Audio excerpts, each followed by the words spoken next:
साथ संगत जी, प्रेम से कहना धन निरंकार जी। एक नई साखी के साथ स्वागत है आप सभी का आपके ही अपने चैनल पर।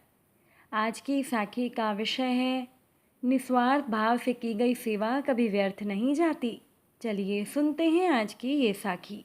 साथ संगत जी, सोहन जी की बुआ की आंखों में पिछले काफ़ी समय से दर्द रहता था। उन्हें साफ भी नहीं दिखाई देता था। चेकअप कराने पर उनकी आंखों में मोतियाबिंद निकला और अब सोहन जी अपनी बुआ की आंखों के मोतियाबिंद के ऑपरेशन में सहयोगी बनकर उनके साथ ही जा रहे थे, क्योंकि उनकी बुआ जी के परिवार के लोग दूसरे शहर में रहते थे। जैसे ही सोहन जी अपनी बुआ जी को लेकर अस्पताल में गए, वहाँ पर उनका ध्यान एक बुजुर्ग व्यक्ति पर पड़ा। अपनी बुआ के ऑपरेशन के बाद जब सोहन जी कमरे में आए, तब उन्होंने कमरे की खिड़की से सामने के गलियारे में उस असहाय बूढ़े बुजुर्ग को इधर उधर भटकते हुए देखा, जिसकी बात कोई सुन नहीं रहा था। और वो बुजुर्ग फटे हाली में था। उनके साथ उनका कोई सहयोगी भी नहीं था। अब सोहन जी ने जब अपनी बुआ जी से उस बुजुर्ग व्यक्ति के बारे में बात की, तो उनकी बुआ उन पर गुस्सा होने लगी। कहने लगी कि हमने किसी का ठेका नहीं ले रखा। लेकिन सोहन जी की आंखें अभी भी गलियारे में बूढ़े बाबा की ओर ही टिकी हुई थी। सोहन जी का मन हो रहा था कि वो दौड़कर बाबा के पास जाएं और एक इंसान के रूप में उनके दर्द को बांटकर उनके दर्द को थोड़ा कम करें। सोहन जी की बुआ जी अस्पताल के स्पेशल वार्ड में भर्ती थी। कमरे में एक नर्स भी थी बुआ की देखभाल के लिए। लेकिन उन बूढ़े बाबा की पथराई आंखों से छलक रहे बूंदों को मोती मानकर संभालने वाला दूर दूर तक उनका कोई करीबी नजर नहीं आ रहा था। जैसे ही सोहन जी की बुआ जी की आंख लगी, तो सोहन जी ने उनके कमरे का दरवाज़ा बंद किया और वो उस बुजुर्ग बाबा के पास चले गए। उन बाबा को दिन में भी साफ दिखाई नहीं देता था। सोहन जी को इस बात की भी परवाह नहीं थी कि उनकी बुआ जी नाराज हो जाएंगी। वो फिर भी उस बुजुर्ग व्यक्ति के पास गई, उनका हाथ थामा और काउंटर पर उनका नंबर लगवाकर उनके साथ बैठे रही। थोड़ी देर के बाद उस बुजुर्ग बाबा का नंबर आया। डॉक्टर ने उन बुजुर्ग को अपने कमरे में बुलाया। उनकी जांच करने के बाद आंखों के ऑपरेशन की सलाह दी। सोहन जी उस बाबा को लेकर ऑपरेशन थिएटर आए। फिर कुछ देर के बाद व्हील चेयर पर बैठाकर एक नर्स उन्हें ले गई। और इसी बीच सोहन जी अपनी बुआ को देखने के लिए उनके कमरे में आए। उनकी बुआ सोई हुई थी। सोहन जी चुपके से फिर निकल गए। करीब 1 घंटे के बाद अस्पताल के एक कर्मचारी ने बाबा को व्हील चेयर पर बैठाकर जनरल वार्ड में एक बेड पर लिटा दिया। सोहन जी उनके साथ थे। बाबा को भूख लगी थी। अस्पताल की कैंटीन में रोगियों के लिए मुफ्त खिचड़ी की व्यवस्था थी। तो सोहन जी ने उस बुजुर्ग व्यक्ति से पूछा कि क्या उनके पास कोई बर्तन है। तो उस बाबा ने सिरहने के पास रखे झोले की तरफ इशारा किया। सोहन जी ने उस झोले में रखी हुई एक प्लेट और एक लोटे को निकाला। फिर वो खिचड़ी और पानी ले आए। बाबा को 2-3 कोर अपने हाथ से खिलाकर पानी पिलाकर सोहन जी ने उन्हें आराम करने को कहा। बाबा आराम करने लगे। शाम हो गई थी। जब सोहन जी वापस बुआ के कमरे में आए, तो उनकी बुआ बहुत ही गुस्से में थी। उनकी आंखों पर पट्टी बंधी थी, जैसी पट्टी बूढ़े बाबा की आंखों पर बंधी थी। सोहन जी के आने का एहसास होते ही बुआ ने ज़ोर से डांटते हुए कहा, थोड़ी देर भी मेरे पास नहीं रुक सकते।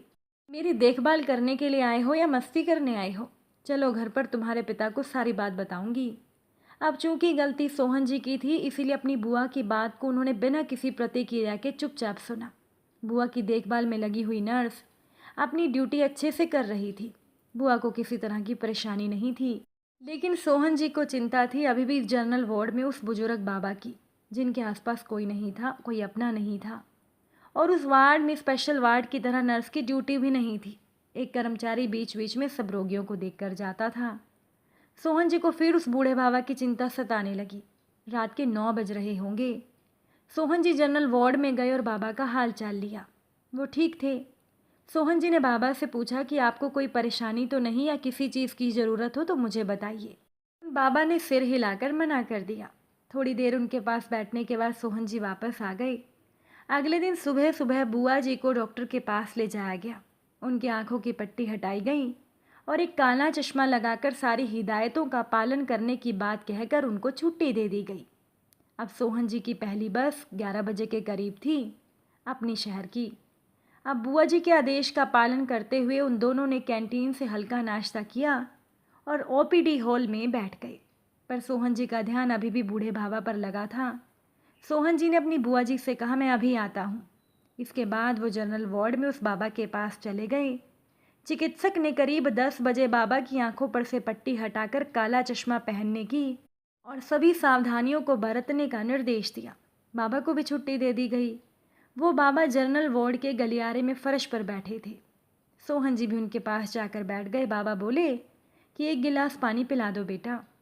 सोहन जी ने उन्हें पानी लाकर पिला दिया तो उन बाबा ने अपने झोले से बिस्किट निकाला और उसमें से 2 बिस्किट सोहन जी को दिए, जिसे सोहन जी ने संभाल कर रख लिया और एक बिस्किट पानी में डुबोकर वो बाबा खाते हुए बोले, बेटा हमारे 4 लड़के हैं, पर उन चारों में से किसी एक के पास भी मेरे लिए समय नहीं था। मुझे आँख से दिखाई नहीं देता और मैंने अपने लिए कुछ पैसे बचा कर रखे थे। वही पैसे लेकर मैं चुपचाप घर से निकल आया अपनी आँखों का चेकअप करवाने। मैंने सोचा था कि जिसका कोई नहीं होता उसका भगवान होता है।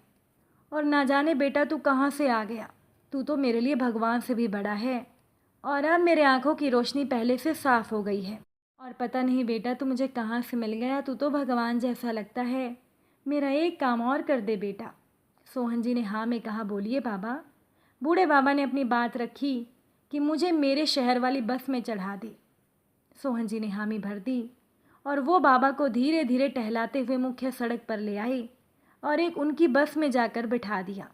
बूढ़े बाबा के पैरों को जब सोहन जी ने छुआ तो वो रोने लगे। बाबा का गला रूंध गया। उन्होंने सोहन जी के हाथ में 100 रुपये देते हुए कहा कि मेरा आशीर्वाद समझकर रख ले बेटा, तू बहुत आगे बढ़, ये मेरा आशीर्वाद है। सोहन जी ने बाबा को प्रणाम करते हुए उनके थैले में उनका दिया हुआ 100 रुपया रख दिया और अपनी बुआ के पास वापस वो अस्पताल में आ गए। सोहन जी को देखते ही उनकी बुआ चिल्लाने लगी कि अपना मरीज चाहे मर जाए तुम्हें क्या फ़र्क पड़ता है। अनजान आदमी के लिए तुम मुझे यहाँ छोड़कर चले गए। क्या वो तुम्हारे नाम अपनी ज़मीन लिख कर जाएगा जो तुम दिन रात उसकी सेवा कर रहे थे? अब तुम घर चलो और मैं तुम्हारे पिता से तुम्हारे बारे में बात करती हूँ। फिर सोहन जी के मन में ख्याल आया कि क्या मुझे बड़ों की डांट और मार पीट सहने के लिए ही भगवान ने इस धरती पर जन्म दिया है?